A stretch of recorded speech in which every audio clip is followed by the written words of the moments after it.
Hello and welcome. My name is Megan Lucky and this is A Lucky Life. Come along with me as I try and get to know myself better and hopefully help you get to know yourself better too. Hey guys, I hope everyone's having a great June so far. I'm so excited that it's basically summer. I mean, I know I consider June a summer month, so I'm a summer baby. I love the summer and I always feel like it flies by. I have so many things going on this summer, so many weddings. I actually have one in India coming up with one of my dear friends who I got certified as a yoga teacher with. And I'm really, really excited for that one. Hopefully you will get a special India podcast episode from me when I'm there.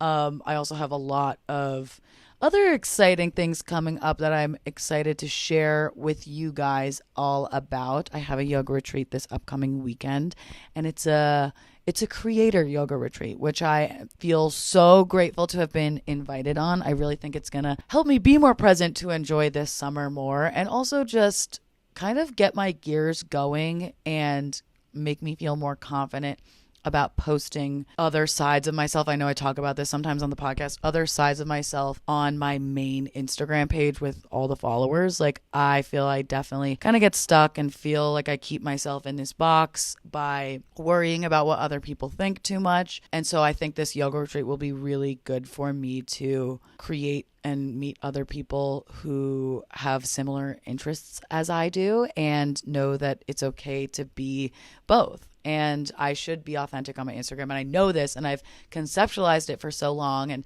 this is something I'm big at. I'm big at like intellectualizing and conceptualizing things. But like when it comes to actually like feeling things in my body and integrating them into real practices and habits, yeah, that's where your girl struggles. So I'm going into that next phase. I talked about this with my therapist recently.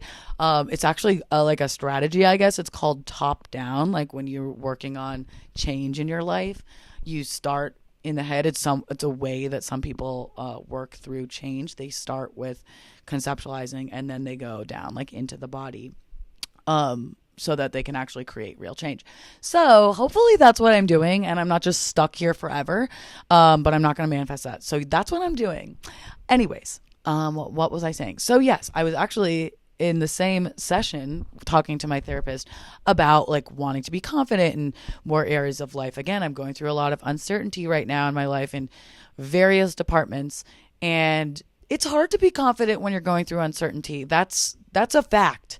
So I'm definitely struggling with that. And I was talking about it. I was like, I want to be more confident and X, Y, Z. And she was like, you know, confidence is well and good. It's nice to have. It's a good quality. But self-love is where it's really at. And she said something like that. And I stopped and I paused and I thought about what she had said. And I was like, holy shit, you're right. Like, that is actually so profound. And that's what we're going to be talking about today. Self-love versus confidence, how we can create more of those things and why they're different, and why self-love kind of trumps confidence and why it's more important for us in the long run, and how a lot of us can kind of find ourselves focusing on the confidence piece of it, but then we lack the self-love, and then the confidence wanes a lot more and it's not long lasting and it's very situational, which that's what confidence is, and that's okay. But when you have that self-love behind it, it's real. It's coming from the right place. People can smell it off you. You respect yourself more, which is what it comes down to. That's what real confidence is anyway. So let's get into it. Let's start by kind of talking about the differences between confidence and self-love so that you know what I mean when I say this. I feel a lot of people view self-love as less important than confidence. That's at least how I perceive it when I talk to other people about this, or when I see how other people talk about these things. Like, I think people think self-love is kind of like more of the nice to have, more of the woo-woo thing, whereas like confidence is what you should have and it's more respectable, if that makes any sense. And it's the loud person in the room. It's the person in the room that like walks in and expects people to just respect them and has this like energy and way about them. And again, like, confidence is a good thing. It's not a bad thing. Like, there's a difference between arrogance and confidence. But when we think of self-love, for me at least, my old conceptions of self-love are kind of like, yogis and just hippies, kind of like, oh, like you should love yourself. You know what I mean? Whereas like it's actually the foundation of real confidence. Whereas when you have confidence without self love, it's fake. It's kind of like a hot air balloon where it's not backed by anything real because it's dependent.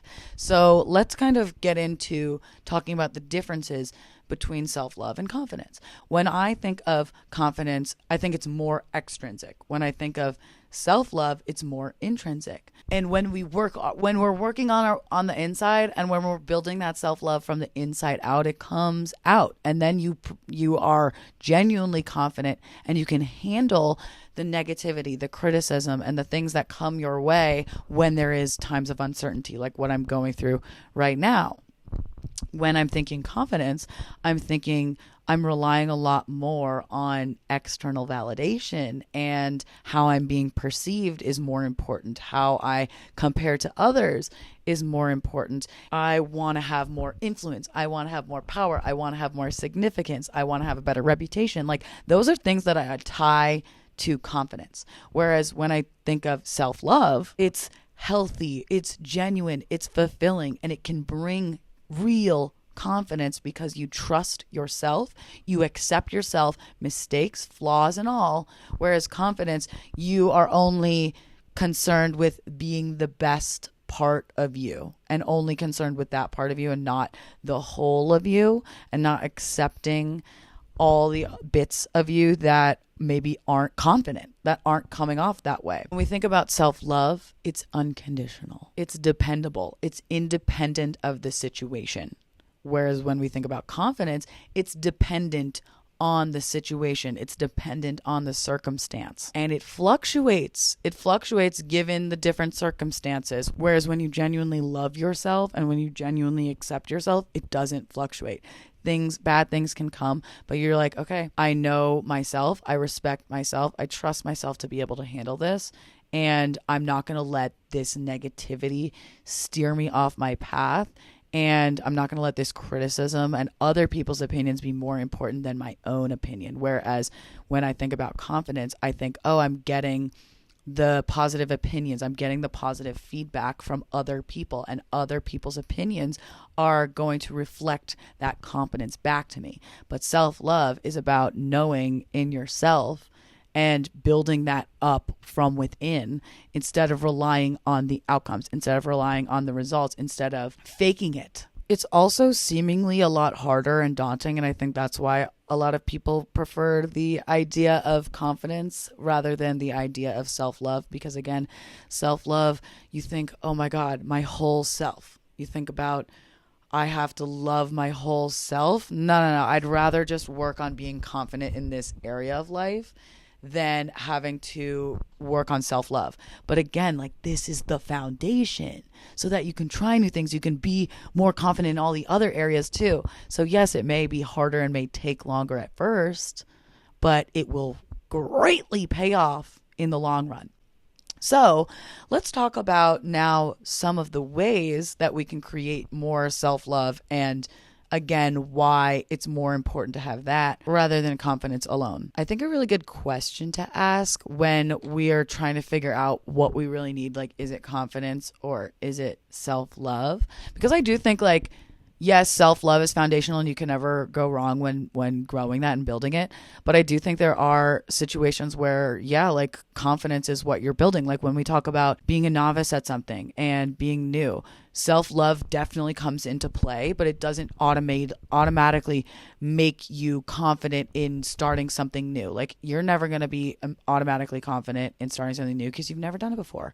So you have to build that up. However, when you love yourself, you're a lot better at taking criticism. You're a lot better at failing and getting back up. But when you don't love yourself, it's a lot harder to do that. So that's why it's so important to have that foundation first. And then the confidence is, boom, a lot easier to come by and a lot more real and genuine. But the question that you should ask yourself before figuring out how to place your energy into building this quote unquote confidence, you got to ask yourself, why? Why do I want this?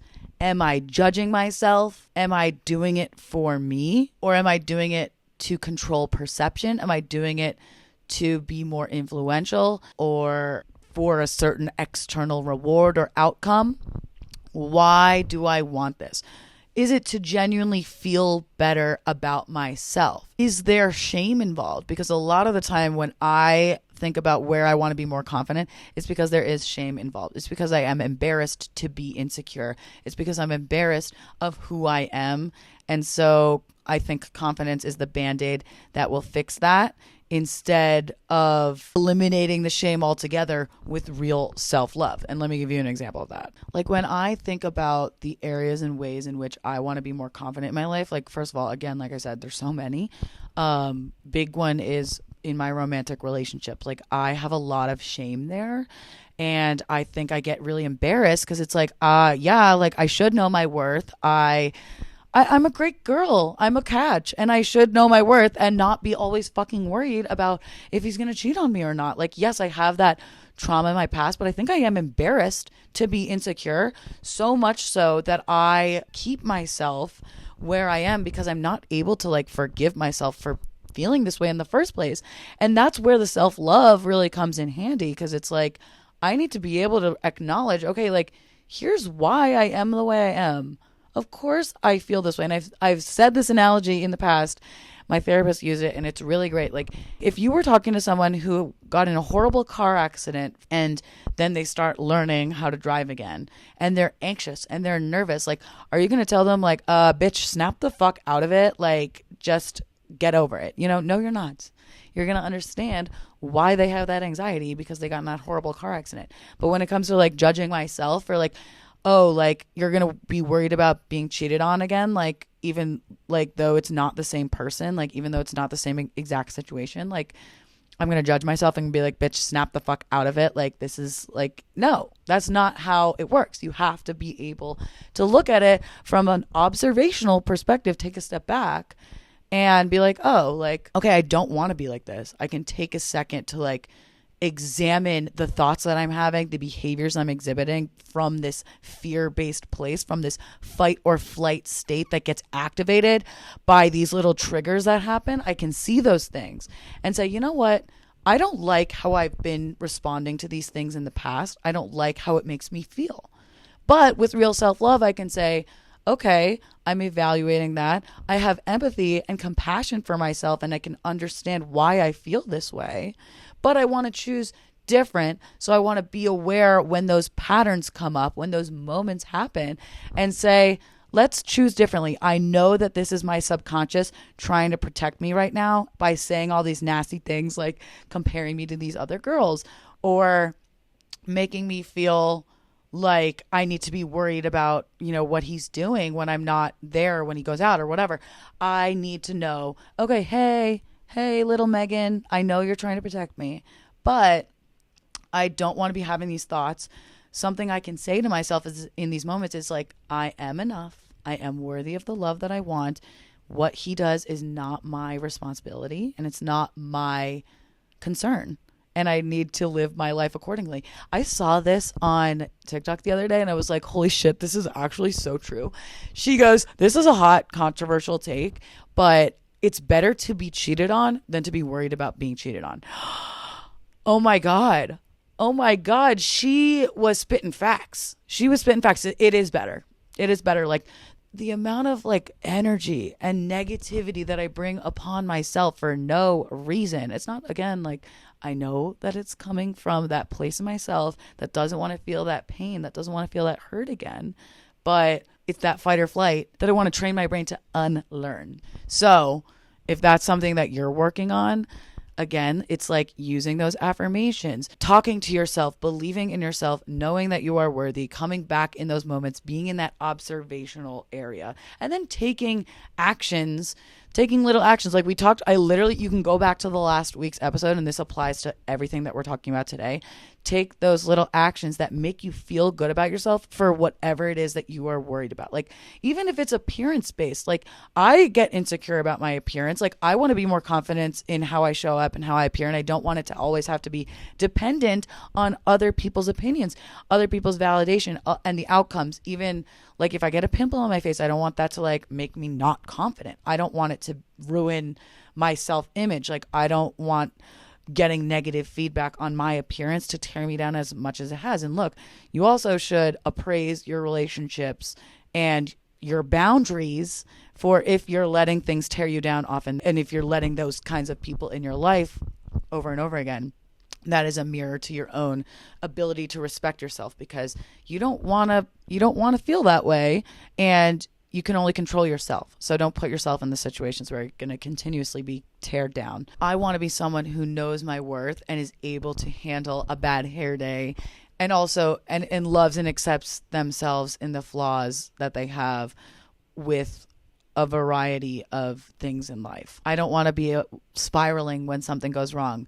Jay Shetty said this. He has a great episode on confidence where he talks about that confidence is basically waiting for perfection, where real confidence, aka self-love, is valuing progress and accepting yourself. And again, like, I cannot stress that enough. Like, speaking of appearance and self-love versus confidence, you know who just posted a podcast clip about this the other day?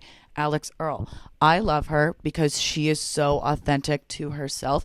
The whole reason that she blew up in the first place was because she was showing a vulnerable side of herself, saying like here's what I really look like. Like, I want to post this photo of me that is like super touched up, super face tuned, super flawless, because girl, everybody fucking has those insecurities. Everybody wants to do that because that's the world that we live in. Everyone's already doing it. So why do I have to be the one that's going to be authentic? Because it's going to help you in the end. But again, it's really not clear. And in the moment, it makes you feel better about yourself to post that, but it's not long lasting. When you're actually authentic, it's a lot more long lasting. We're not all perfect. We all have our insecurities. And that's why everyone's opinions don't fucking matter, because everyone else is insecure too. But oh my God, I'm speaking so fast. But anyways, back to Alex Earl. She blew up because she was like, this is the real me. Like, this is who I actually am. And people responded really well to that. Again, on TikTok versus Instagram, whereas Instagram's just all fake. It's all completely like, I'm just convinced now at this point, it's all retouched. Whereas, I mean, for the most part, like, you can find the people that are authentic and you can feel it. But she was like, on TikTok, I posted the same thing and it caught fire and people have flocked to her. And she just recently did a campaign with Sports Illustrated, and she still had those same fears. Even though she's Alex Earl, she's fucking beautiful. She's amazing. She's loved basically universally. She still had those same fears because she was like, I don't want to do a retouched cover. I want it to be authentic, and because that's her thing. And it's so, oh my God, I literally have the chills because I'm like, you go, girl. You are setting a good example for women. Because she literally thought about that. She's like, what kind of example am I setting for women if I'm doing that? And she, again, it's really hard because she is beautiful, perfect, amazing, but she's looking at herself and she's seeing the flaws just like every single other one of us. Like, I certainly do that, and I think there's a lot of people that would look at me and be like, you shouldn't do that. And that's why it's like embarrassing that I even have to worry about that. But it's not, because it's real and we all deal with this. And she was like, I looked at my like boob implant and it was like a little squashed. And I was like, oh, people are going to look at me and be like, I'm fake. Like, I'm this fake girl. Like, my implants are misshapen or whatever. And then she realized, like, at the end of the day, like, look, everybody has their own insecurities. What matters is her and what example she wants to put out and who she wants to be. And that applies to everything. And again, I love her and I really respect her for that. And I think we all need to take a page out of that book and be real and true to us and be able to accept ourselves as we are. Maybe not as radically as like putting yourself on the cover of Sports Illustrated and like not retouching anything. Like, we don't have to go to those extremes, but in our daily lives, how can we work on self-love? How can we be more accepting to ourselves? So you guys gave me some great examples of areas in which you guys want to be more confident in. So let's talk about them. Decision making. This is a great one because there's a few that I could say, okay, this is more in the confidence area. And then there's a few that are more in the self-help or the self-love area. And I think this is definitely the self-love area, because when I say self-love, I am encompassing self-respect, self-trust. And the only way to achieve those things is by looking at the whole of you instead of just one thing. Like, decision making is a lifelong process. It's not just a one-off. And the only way that we can do that is by trusting ourselves and learning how to make decisions and sticking to it, because we trust ourselves to be able to handle it when the wrong decision happens. So what I would say for that is by accepting when something goes wrong, being able to accept it and not looking at it like, I'm a shitty person, I suck, I can never make any decisions right. And instead believing from the get-go and really just like affirming this to yourself over and over again, believing like, I trust myself, I will make the right decision, I will be okay, I will be able to handle it. Look for evidence of that in your past. Look for evidence where you made the wrong decision and you were able to handle it. Look for evidence of making the right decision and having it go great. Like, look for those evidences. Guess what? If you're here and you're standing today, you have made it. You've figured it out in the past, so you can do it again. Like, trust yourself so that when the next decision comes up, you say, okay, I believe in my ability to make this decision. I trust myself. I trust my intuition. I will make the right call. I trust my ability to research and do whatever I need to do. Or you can also say, I trust myself. And then if something does go wrong, you don't say, oh my God, it's me. Like, I'm the problem. I always make the wrong decisions. You say, okay, let me take a step back. Here's what went wrong. Let me observe it, instead of assuming this is tied to me and letting that shame spiral start. You can say, oh, this is not me. I made an error in judgment and I made a mistake or whatever, or something went wrong, and I trust my ability to handle it. I trust my ability to cope with this problem because I've done it in the past, and I don't tie this mistake to my entire identity. So that's a great example of that. Here's a couple that fall under the confidence bucket, I believe. Public speaking. That's something that, unfortunately, I think you really just need to practice and fail. And again, the self-love comes back into it, because you still need to be able to say, okay, this is not me, this mistake, this failure, or this imperfection, not wait for the perfection, but value what you're learning from those mistakes and being able to observe them from an unbiased, self-loathing part of you and say, okay, here's what I'm learning from that. I value what I'm learning so that I can integrate it and become better and trust myself more, because I am actually learning from it instead of just shitting on myself. Because I say this to my boyfriend all the time, like, we need to talk kinder to ourselves, because like, if we think, and I saw this on a TikTok, like, if we think about like having someone else in our brain, or having like a little person in a cage in our brain or in our room, and if we said all the nasty things that we said to them that we say to ourselves when something goes wrong or when we make a mistake or when we fuck up, like, how do we think that person would react? Would they want to work with us and want to help us become better, or no? Or like, would they just be sad and like fucking pissed at us? Because I know I wouldn't fucking want that. I wouldn't want to be talked to like that. I wouldn't want to work with that person or like make their lives any better for any reason. So that's why we need to be kinder to ourselves when those things do happen. We want to work with those parts of ourselves, because ultimately we want the same goals. We want to be better at public speaking. So we got to say, okay, I didn't like how I said that, or I did that, or whatever, but I'm going to keep going because this is something I want. This is something I want to improve at. So you just keep getting back out there and valuing the progress that you're making and continuing to look for opportunities to grow and celebrating yourself on those small wins and the big wins. That is how you build confidence there. Genuinely confidence. Like, you just have to keep practicing and affirming to yourself and believing in yourself and failing and then getting right back up and continuing and learning from it. That is truly how you build the confidence there. And that applies to other things. I know some people said like some sports related ones, like their serves in tennis, which I get it. I think it kind of comes off as like, oh, like that's just a small little thing, but it really does like play mentally with your mind. It's like you really want to be able to believe in yourself, and it's those moments where we put so much pressure on ourselves to perform that the shame comes in. Like when we don't hit it every time, we have that like feeling, that shitty like, fuck, like I fucking suck, like I always do this. Again, it's being able to observe that and being like, okay, like maybe I need to like take a little bit of pressure off myself there and accept when those things do go wrong and forgive myself when those things go wrong, and then work on it by practicing and really building up that belief in myself and affirming that belief in myself and knowing that you are capable of it.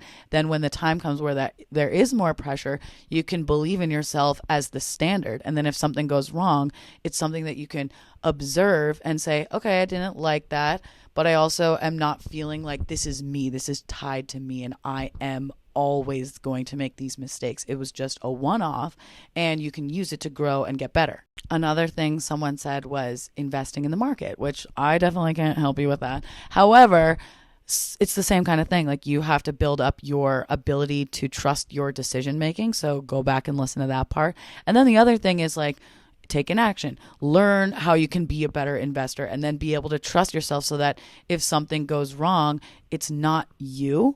It's something that you can learn from. It's an opportunity to grow and adjust in the future, but you trust and believe in your ability to make decisions. And you're choosing to spend time and energy learning about how to be a better investor, and so that you can genuinely build up that confidence by practicing and learning and affirming.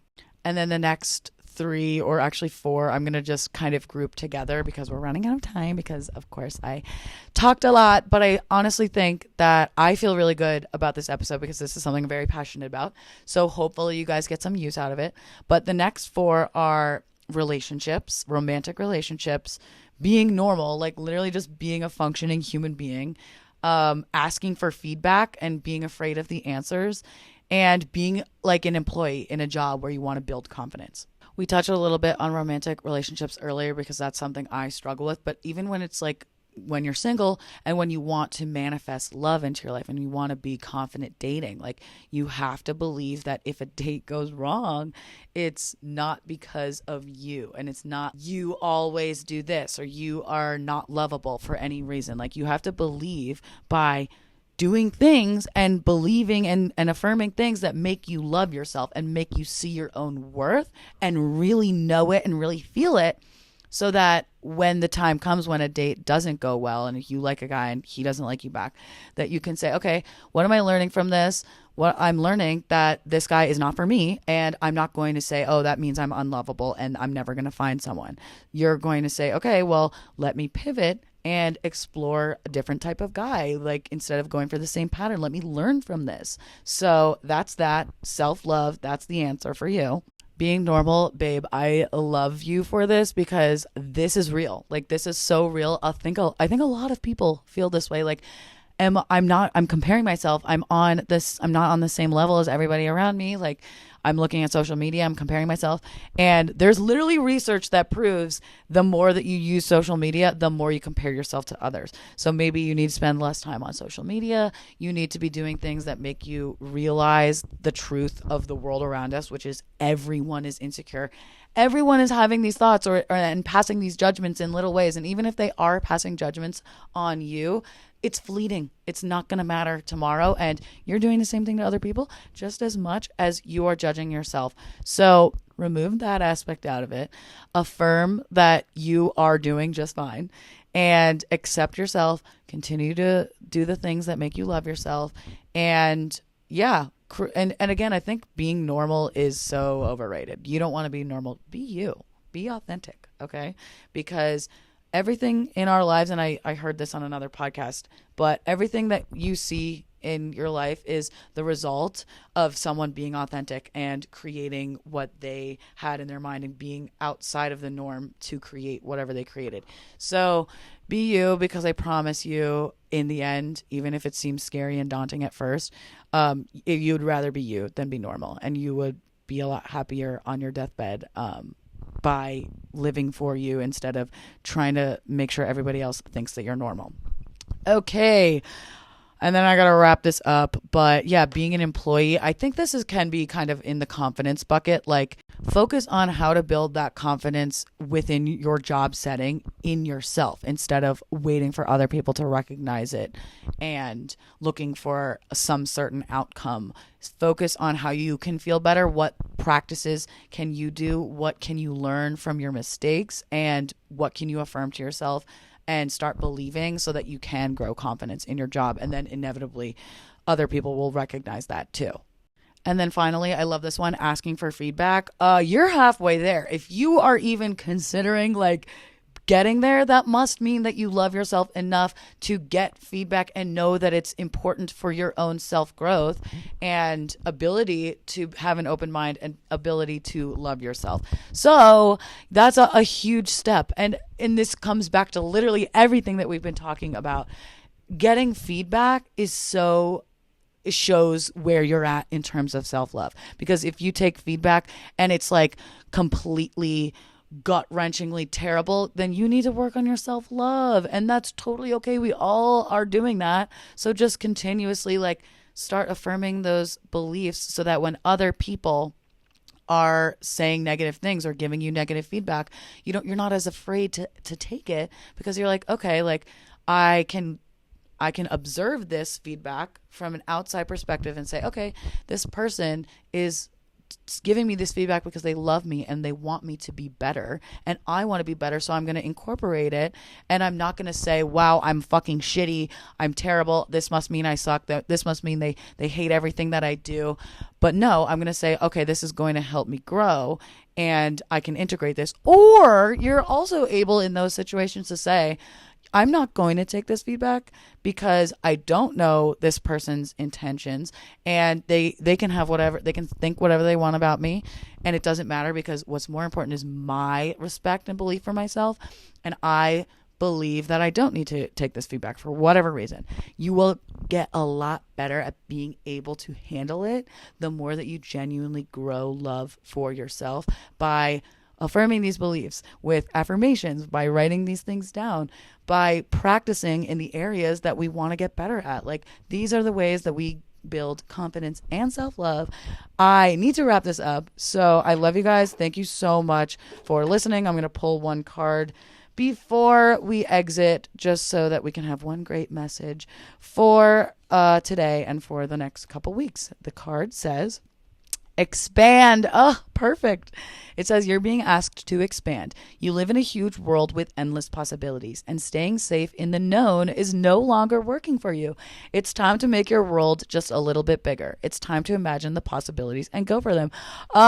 Okay, need I say any more? That is so spot on for today. Go expand, believe in yourself, go get your self-love, go get your confidence, and I love you, and I'm here for you, and I can't wait to talk to you in a couple weeks. Bye.